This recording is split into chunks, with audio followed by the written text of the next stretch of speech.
Geleneksel tıpta çok uzun yıllardır kullanılan ısırgan otu, içerdiği enzimler, mineraller ve vitaminlerden dolayı pek çok ilaçta da kullanılan şifalı bitkilerden biridir. Mayıs ve Ağustos ayları arasında toplanan bitki her türlü toprakta yetişir. Bilimsel adı urtice olan bitki, sürtünme ve dokunma durumunda kaşındırmasından ve batma hissi uyandırmasından dolayı halk arasında ısırgan otu olarak adlandırılır. Memorial Ataşehir Hastanesi'nden beslenme ve diyet uzmanı, diyetisyen Büşra Şen, ısırgan otunun faydaları hakkında şu önemli bilgileri verdi. Alternatif tedavi alanlarında ve bilim dünyasında adından sıkça söz ettiren bitkinin pek çok faydası bulunur. Ilıman iklime sahip tüm topraklarda yetişir ve içeriğinde yüksek oranda C vitamini vardır. Antioksidan ve antimikrobiyal özelliğe sahip olan bitki, demir, histamin, C vitamini, klorofil ve aseltükön içerdiği gibi ağrı kesici etkisi de bulunur. Isırgan otunun faydalarını şu şekilde sıralayabiliriz. C ve A vitamini içerdiğinden vücudu toksinlerden arındırır. Vücutta etkisizleştirilen toksinlerin atılmasında büyük rol oynar. Böbrek, mesane ve safra kesesinde oluşan kum ve taşın kolayca atılmasını sağlar. Aynı zamanda böbrek taşı ve kumu oluşumunu da engeller. İdrar sökücü özelliği sayesinde mesaneyi ödem ve enfeksiyondan korur. Tohumu lenf sistemini uyarır, böbreklerdeki fazla toksinlerin atılmasına yardımcı olur. Yüksek C vitamini ve demir içerdiğinden dolayı kırmızı kan hücresi oluşumunu hızlandırır. Kansızlık sorunu yaşayanlar tarafından tüketilebilen bitki, kan dolaşımını hızlandırır. Kanın temizlenmesine yardımcı olan bitki, aneminin ve kronik yorgunluğun hafifletilmesini de sağlar. Karotenoid içerdiğinden dolayı göz sağlığını da muhafaza eder. Araştırmalarda prostat kanserine iyi geldiği görülür. Kalp ve damar sağlığını korumada, kemikleri güçlendirmede önemli rol oynar. Diş eti kanamaları ile iltihabın önlenmesinde de yardımcıdır. 100 gram bitkide 80 gram su olduğundan aynı zamanda idrar sökücü işlevi de görür.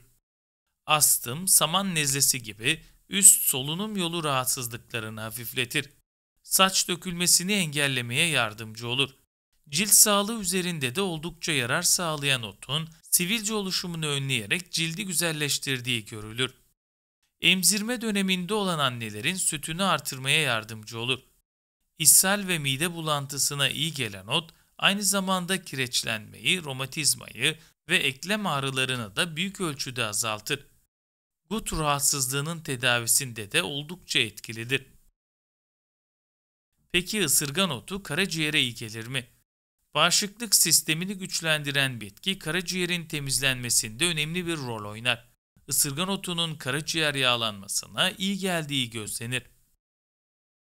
Isırgan otu iltihaba iyi gelir mi?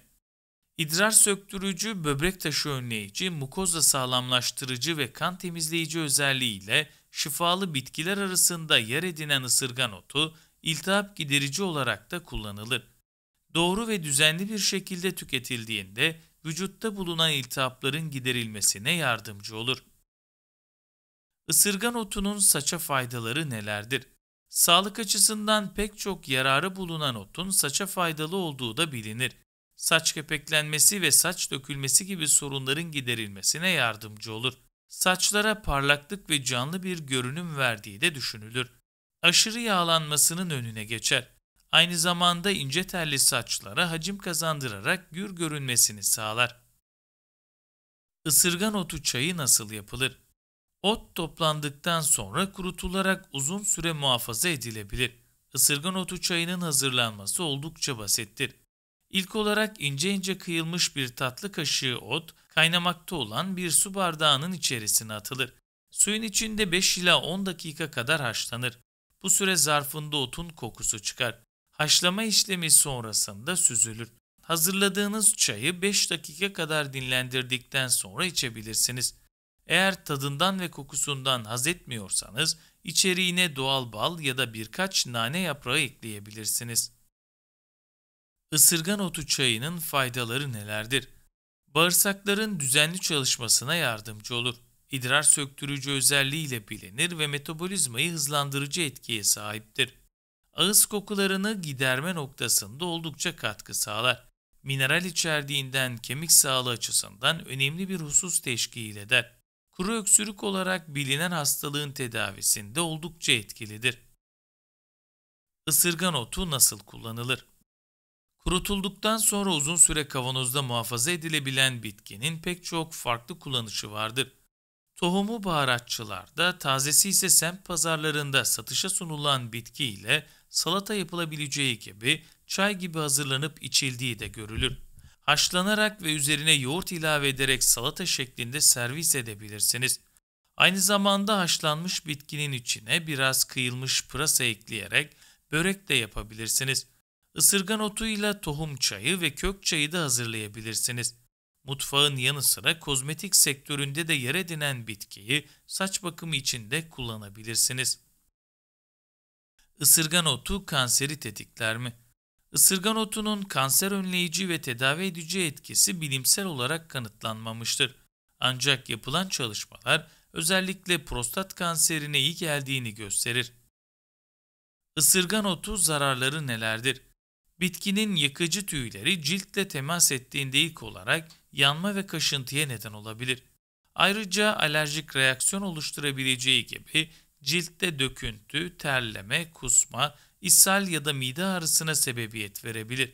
Öte yandan ısırgan otunun regl döngüsünü değiştirme riski de bulunur. Isırgan otunu kimler kullanamaz? Isırgan otu kronik rahatsızlığı olan ve ilaç kullanan kişiler tarafından tüketilmemelidir.